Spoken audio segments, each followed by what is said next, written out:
குரு வணக்கங்கள். வாழ்க வளமுடன். உலகெங்கிலும் இருக்கக்கூடிய அக்ஷரா அண்ணாமலை நேயர்களுக்கு எனது அன்பு வணக்கங்கள்.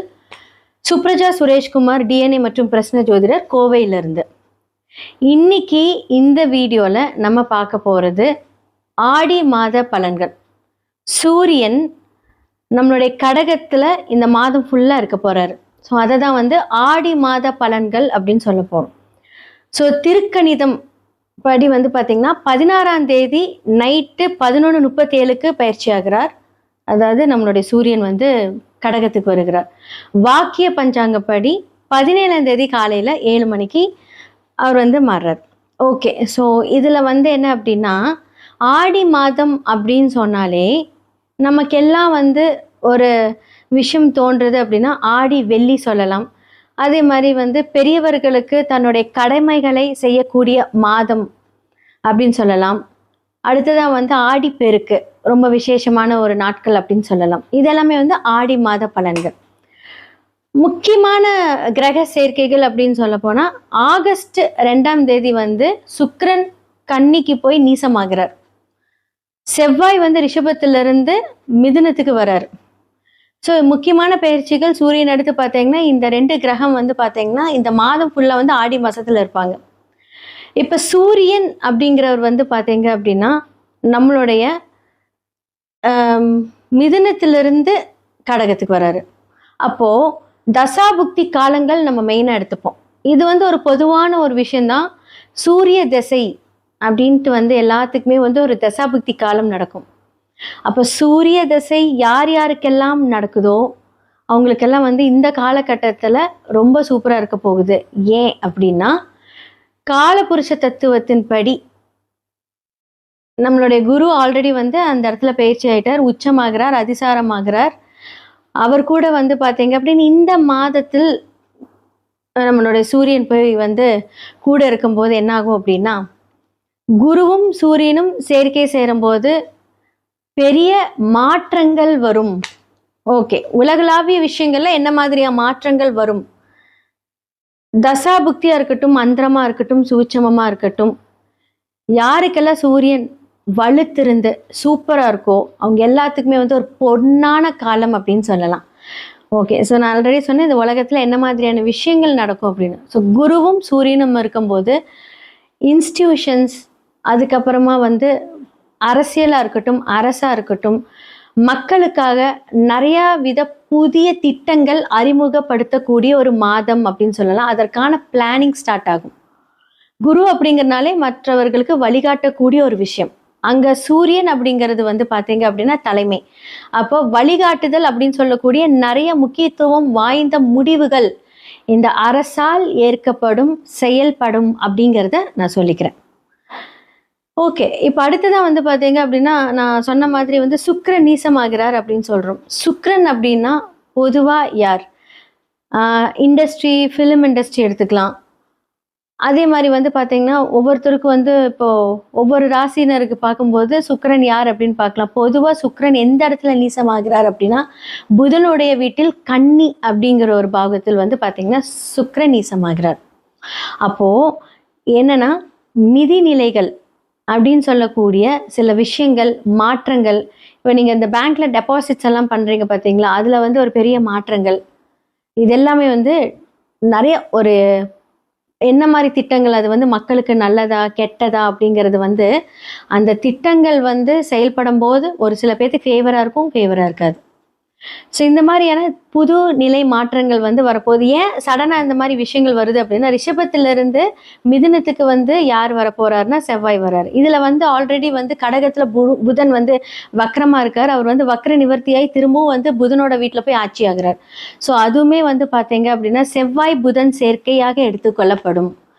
அப்போ செவ்வாய் புதன் சேர்க்கை அப்படின்னு சொல்லும்போது என்ன அப்படின்னா, சடனாக ஒரு மாற்றங்கள் நிதி நிலைகளை கொண்டு இந்த வருடத்தில் இந்த மாதத்தில் நடக்க போகுது. ஸோ இந்த மாதத்தில் நிறைய இந்த மாதிரி ஒரு திட்டங்கள் மக்கள் நலனுக்காக அரசால் ஏற்படும் அப்படின்னு சொல்லலாம். என்னென்ன விஷயங்கள் அப்படிங்கிறது நம்ம போக போக பார்க்கலாம். அடுத்ததாக சனி வக்ரமாயிருக்கார், ஆல்ரெடி நம்ம பேசியிருக்கோம். அந்த இடத்துல பார்த்தீங்க அப்படின்னா 12ஆம் இடத்தில் வக்ரமாயிருக்கார். அப்போது எந்த மாதிரியான வீட்டில் நீர் நிலம் சரிவது எல்லாமே உங்களுக்கு காம்பினேஷன் வரும். அப்போ என்ன அப்படின்னா, யாரெல்லாம் ட்ராவல் பண்ணுறீங்களோ கொஞ்சம் ஜாக்கிரதையாக ட்ராவல் பண்ணுங்கள்.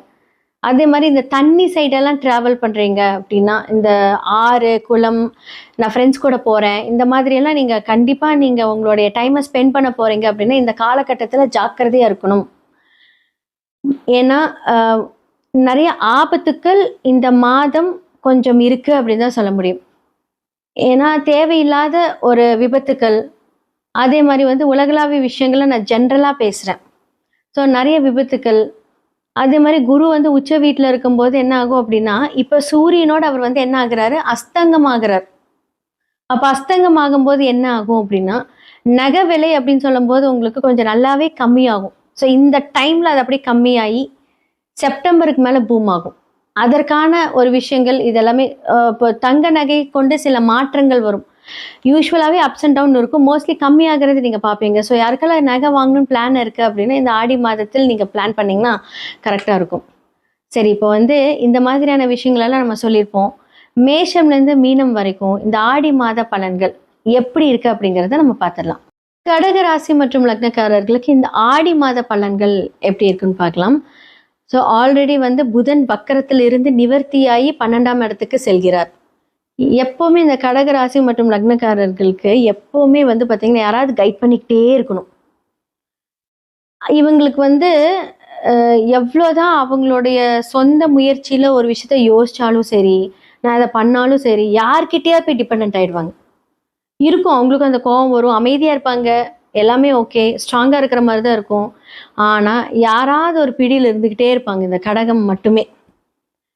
இப்போ 2க்குரிய சூரியன் வந்து இப்போ வந்து அவங்களுடைய லக்னத்தில் இருக்காங்க. அப்போ என்ன ஆகும் அப்படின்னா, உடம்பெல்லாம் ரொம்ப சூடாகும், ரொம்ப ப்ரெஷர்.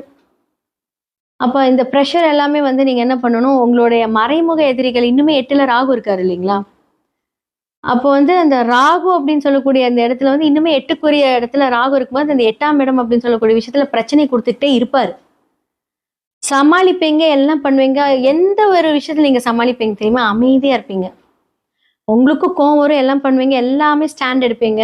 ஆனா யார்கிட்டயாவது அதை பேசி ஒரு விஷயத்த நீங்க மாத்துறீங்கன்னு வச்சுக்கோங்களேன், அப்ப 8ஆம் இடம் அப்படின்னு சொல்லக்கூடிய இந்த வெளிநாடு பயணம் எல்லாமே இப்ப நீங்க யோசிச்சுட்டு இருப்பீங்க. அப்போ இது எல்லாமே பார்த்துக்கோங்க. இதெல்லாம் சரி வருமா வராது. அப்போ ஆரம்பத்துல கஷ்டம் இருக்கும், அதுக்கப்புறம் தான் அது சரியாகும். அப்போ அது வந்து பிளான் பண்ணி கரெக்டாக போய்க்கோங்க. 2க்குரிய சூரியன் லக்னத்தில் வருகிறார். ஆல்ரெடி வக்கரமா இருந்தக்கூடிய புதன் வந்து 12க்கு போறாங்க. 3ஆம் இடத்துல வந்து 2ஆம் இடத்துல வந்து பார்த்தீங்கன்னா கேது இருக்காரு. அப்போ சுக்கிரன் அப்படின்னு சொல்லக்கூடிய 3க்குரியவர் வந்து பார்த்தீங்க அப்படின்னா 11க்குரிய சுக்கிரன் வந்து நீசமாகிறாரு. அப்போ வந்து என்ன அப்படின்னா, சகோதரன் அப்படின்னு சொல்லக்கூடிய சகோதரிகள் அப்படின்னு சொல்லக்கூடிய விஷயங்கள்ல கொஞ்சம் பிரச்சனை வரும். ஏதாவது ஒரு விஷயத்தை நீங்க பிளான் பண்றீங்க, அவங்க கிட்ட போய் டிஸ்கஸ் பண்றீங்க அப்படின்னா அந்த காலகட்டத்தில் சண்டை வரும். ஏன்னா புதன் செவ்வாய் இணைவில் இருக்கு. அப்போ பார்த்துக்கோங்க, இதெல்லாமே கொஞ்சம் கன்சிடர் பண்ணிக்கோங்க, நம்ம இதை பண்ணலாமா வேண்டாமா அப்படின்ட்டு. ஸோ அம்மாவோட உடல்நிலைகளில் கவனம் தேவை. அவங்களுக்கு ஏதாவது வந்து மருத்துவ செலவு அப்படின்னு சொல்லக்கூடிய சிறிய சிறிய மருத்துவ செலவு இந்த காலகட்டத்தில் பண்ற மாதிரி இருக்கும். அவங்களுக்கு என்ன மாதிரியான விஷயங்கள் வந்து பார்த்தீங்க அப்படின்னா, சில பேத்துக்கு ஆப்ரேஷன் நடக்கக்கூடிய விஷயங்கள், அதற்கான விரைய செலவுகள், அதற்காக நீங்கள் வந்து பார்த்தீங்க அப்படின்னா பேங்க்ல ஏதாவது ஜுவல் பிளச் பண்ணி, ஏன்னா குரு அஸ்தங்கம் ஆகிறார் இல்லையா உங்களோட இடத்துல சூரியனோட. அப்போ இந்த மாதிரியான ஒரு நிதி நிலைகளில் ஒரு மாற்றம் உங்களுடைய வாழ்க்கையில் இந்த காலகட்டத்தில் நடக்கும். நல்லா ப்ரே பண்ணிக்கோங்க. அதாவது ராகு மாறுற வரைக்குமே கொஞ்சம் இரிட்டேஷன், ப்ரெஷர்ஸு, மற்றவங்களால சுற்றி இருக்கவங்களால கொஞ்சம் பிரச்சனை, இதெல்லாமே கொஞ்சம் பட்டுக்கிட்டே தான் இருக்கணும். ஓகே அஷ்டம சனி விலகிருச்சு, ஓகே ஆஹா ஆஹான்ட்டெல்லாம் இருக்கவே முடியாது. அப்போ எப்போ தான் நமக்கு விடிவு காலம்? எல்லா ராசி லக்னக்காரர்களுக்கும் பிரச்சனை இருக்க தாங்க செய்யும். ஒவ்வொரு மாதத்தில் ஒவ்வொரு மாற்றங்கள் வந்துக்கிட்டே தான் இருக்கும். அதன் மூலிமா அப்ஸ் அண்ட் டவுன்ஸ் வரதான் முடியும். ஒரு சில மாதமெல்லாம் செம்மையாக இருக்கும், என்னடா நமக்கா இப்படியெல்லாம் நடக்குது அப்படிங்கிற ஒரு ஆச்சரியமாக இருக்கும். ஒரு சில மாதமெல்லாம் பார்த்தா எப்படா நாள் கடக்கும், எப்போ நம்ம இதுலேருந்து வெளியே வருவோம் அப்படின்ட்டு நிறைய சிந்தனைகள் உங்களுக்கு இருக்கும். ஸோ கடகத்துக்கு இப்போ அப்படி தான் இருக்குது. எல்லா சனி விலகிருச்சுங்கிறாங்க, ஆனால் ஏன்டா நமக்கு மட்டும் இன்னும் பிரச்சனை தீரல அப்படின்னு தான் இருக்கும். ஸ்ட்ரெஸ். சூரியன் வந்து இப்போது அழகாக லக்னத்தில் உட்காந்து ரொம்ப ஸ்ட்ரெஸ் கொடுப்பார். அப்போ 2ஆம் இடத்துல கேது, வார்த்தைகளில் கவனம் தேவை. அமைதியாக இருந்தாலும் வார்த்தைகளை கவனம், மற்றவங்க கிட்ட பேசும்போதெல்லாம் கொஞ்சம் கவனமாக இருங்க. அந்த ஒரு கவனத்தை நீங்க சிதறடிக்காம நீங்க வந்து அதை ஹேண்டில் பண்ணிட்டீங்க அப்படின்னா பிரச்சனைகள்லேருந்து தவிர்த்திருக்கலாம். அப்போ நீங்க வந்து நான் ரொம்ப இப்படித்தான் அப்படித்தான் நீங்க பேசும்போது அங்க ராகு என்ன பண்ணுவாரு, ஓகே வேலைக்கு அமுச்சு விட்டுருவாரு. இப்போ நமக்கு எல்லாம் பேக்கப் இருக்கு, ஓகே எந்த பிரச்சனையா இருந்தாலும் நம்ம பார்த்துக்கலாம் அப்படின்னா இப்போ இதுதான். இப்போ 2க்குரிய சூரியன் அப்படிங்கிறவர் லக்னத்துல இருக்கிறாரு அப்படின்னா அந்த சூரியனோட வீட்டுக்கு அது வந்து 12ஆம் இடம். அப்போ தந்தை அப்படின்னு சொல்லக்கூடியவருக்கு வந்து ஏதாவது ஒரு செலவுகள் ஏற்படலாம். அரசு சம்பந்தப்பட்ட பிரச்சனைகள் அப்படின்னு சொல்லக்கூடிய விஷயத்துக்காக செலவு பண்ணலாம். இல்லை நீங்கள் ஏதாவது வந்து டாக்குமெண்ட்ஸ் அப்படின்னு சொல்லக்கூடிய விஷயத்தில் நீங்கள் ஏதாவது சைன் வாங்கணும், அதற்காக செலவுகள் பண்ணணும் அப்படின்னு இந்த காலகட்டத்தில் செலவு பண்ணலாம். இதெல்லாமே நடக்கும். அப்போ வந்து தாயாரோட உடல்நிலையை பார்த்துக்கோங்க. இதெல்லாம் கொஞ்சம் ஹேண்டில் பண்ணிட்டீங்க அப்படின்னா கொஞ்சம் நல்லாயிருக்கும். உங்களோடைய சுய ஜாதகத்தை பார்த்து எதை எப்படி சரி பண்ணணும்னு பார்த்துக்கிட்டீங்க அப்படின்னா நல்லாயிருக்கும்.